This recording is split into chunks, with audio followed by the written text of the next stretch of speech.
old airport of Ghana, of Accra. So you came by yourself? I came by myself. Knowing, like, you don't know anybody? I don't know anybody. And it was my first international experience. I had never even flew out of the U.S. before. I'm not afraid of failure, because through failure, it also, you gain a lot more knowledge and understanding and wisdom. So you have to be willing to sometimes fail at it. Have a couple of failed attempts. Like I said, I attempted to do Fire on the Runway 2018, 2019, 2021. Those shows did not come on. It did not stop me. I still kept going. My first son at 12 years old. You were 12? I was 12.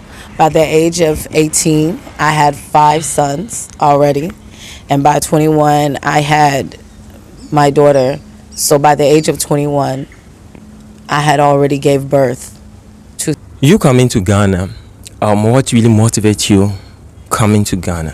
Wow. Yes. This is really deep. I'm For a real. deep person. Here. Welcome back to my YouTube channel. I go by the name Me, Myself, and I. Epic it was. Remember to like and share to this amazing video.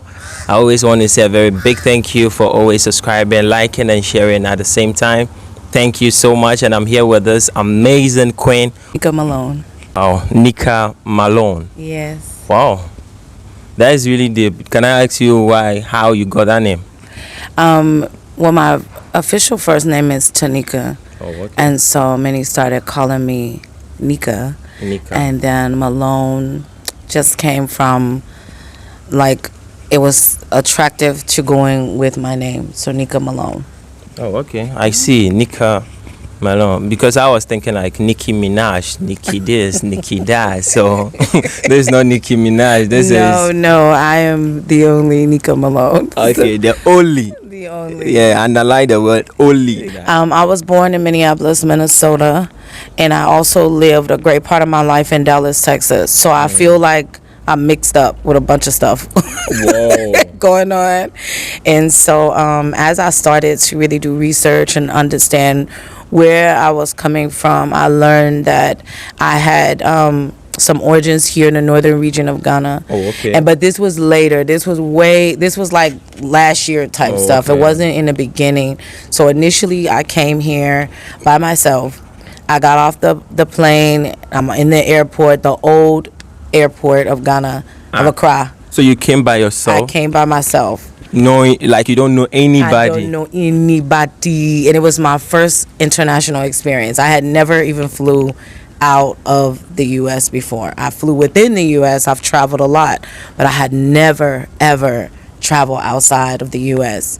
So January 2018, got my passport. April 2018, I made the move to actually come here, check the place out. We hosted a Fire on the Runway model audition. We had 140 models that turned up.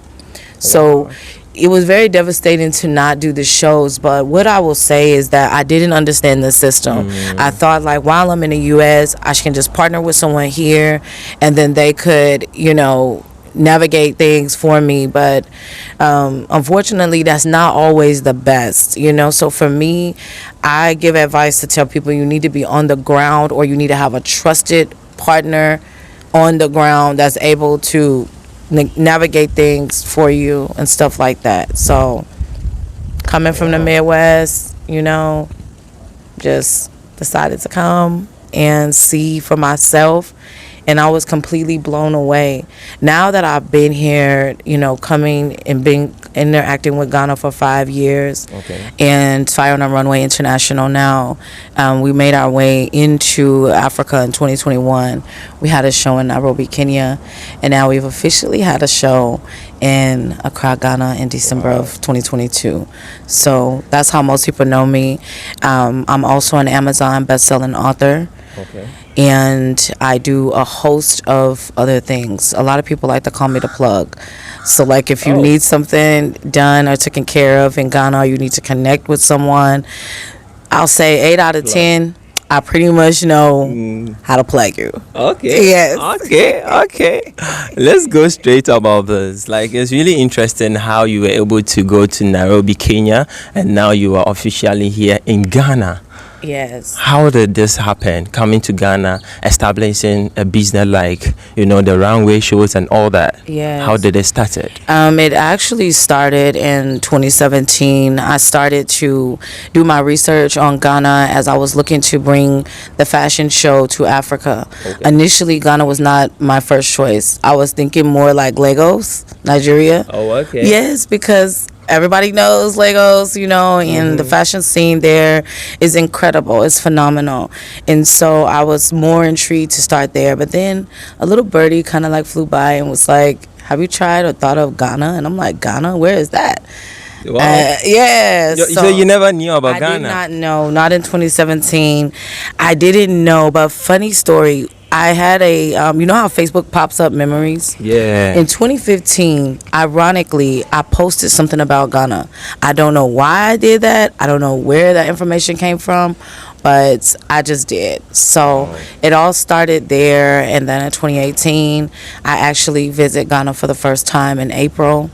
And I had been attempting to do a fashion show here about 3 times before we actually did one. Wow. We have had a lot of cancellations, so we suffered a lot. But I am a woman that does not give up. Yeah. So that's the whole essence of what Fire on the Runway stands for. The fire is everything we go through in life, and then the runway is how we persevere through all of that. So that's how I started. In 2020, I made the decision to finally move to Ghana. After visiting several times, I was like, you know what? I'm going to take a risk. I'm going to step out on faith, and I'm going to go to Ghana. I'm going to try it for 90 days. Within those 90 days, I knew that this was now going to be home for me. Wow. And so I just stayed. And I've gone back for visits, but I've not moved back to the U.S. So I'm here. Wow, you booming the industry with fashion and your runway and everything. How difficult was it, or how easy was it for you? It was very difficult. Nothing about it was easy at all. The easy part, let me say this, was connecting. Through social media is how I even started connecting with people online. Through Facebook. At the time, I was not very savvy with Instagram. I was more just on Facebook. And I had come encounter with a few different people, and from there, I just continued to keep networking and networking and networking.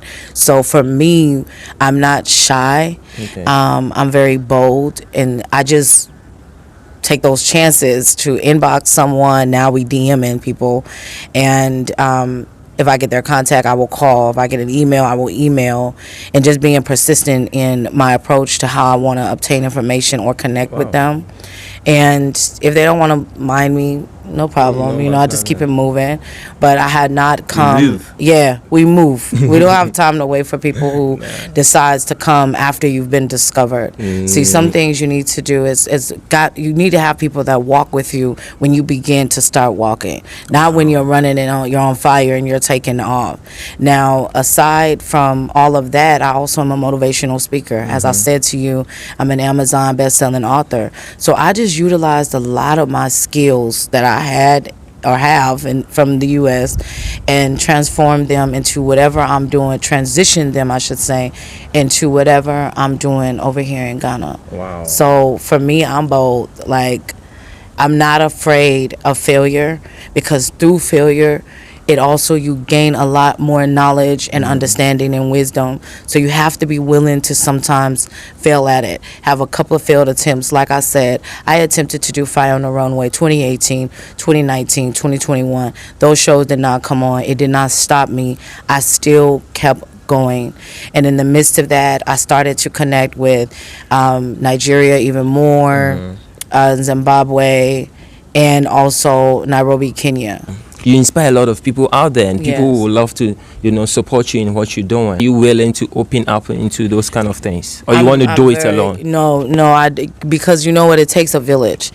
And there's power in numbers. It tells us this in the Bible, but it's really truthful if you think about it. There's power in numbers. So what I feel needs to be done, I alone cannot do it. I need collaborators, I need partners, I need investors, but I don't need them personally. I need them to see the beauty in the things that we can create here in Ghana for Ghanaians. What I also will say about that is Ghanaians have to open their mind up to evolve. You know, because there's many that they start organizations, they open up businesses, and then those businesses collapse because either they become very frustrated in their efforts and their steps and what they're looking to do. When I talk about evolving, I'm thinking about like technology, wanting to do movies and things like that, investing in the right equipment. Some want to school abroad. You give them some information on how they maybe can get some small funding, but then they don't have enough to even do the application. So if you want certain things to happen, you also have to be willing to grow. You know what I mean? You have to, because without that, you stay in a stagnant place and you can't go from there, and you're just sitting there saying, I want this, I want that. You have people like myself who are champions. I'm also the director of developments and initiatives for an NGO called Let's Lead Africa. And what we do is our goal overall is to decrease the unemployment in youth and in women. And we've already started the works. Just last Saturday, we did a youth empowerment summit. We had speakers that joined us from the U.S. virtually, and we had speakers that actually are here in Ghana to come and speak to the University of Ghana students. And this was from the Dr. Hilla Laman Hall, and it was amazing. It was amazing what we all poured into the youth. So I believe that the transforming of the mind has to happen. You have to believe that you have the ability to achieve things in order for you to achieve it, and you have to be willing to put in the work. None of us, I'm not rich. I didn't come from a rich family. I once got food stamps in the U.S. That's like food support. I once got government assistance, you know. And yes, our government does do that, but it doesn't come at a free cost. We still have to obtain certain things in order to even get that. So going from being homeless, I was homeless before. We forgot to also mention I'm a mother of 6. My first son at 12 years old. You were 12? I was 12. By the age of 18, I had 5 sons already. And by 21, I had my daughter.